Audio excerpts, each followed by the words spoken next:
bigarrengo garagardo azoka antolatuko dugu, eta izangoa maiatzaren 23, 24 eta 25.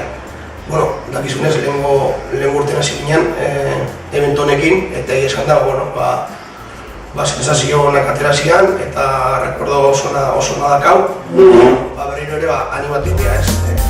Lehen urtean genuzkan bi helburu nagusi horiek betetzea, ez. Lehen da biziko helburua bakizue. Denoi etorxiaiki gondo xoxa batzuk, arraun elkartea, eta motibo ekonomikoa ez, diru laguntzori guretzako oso detotzea dugu.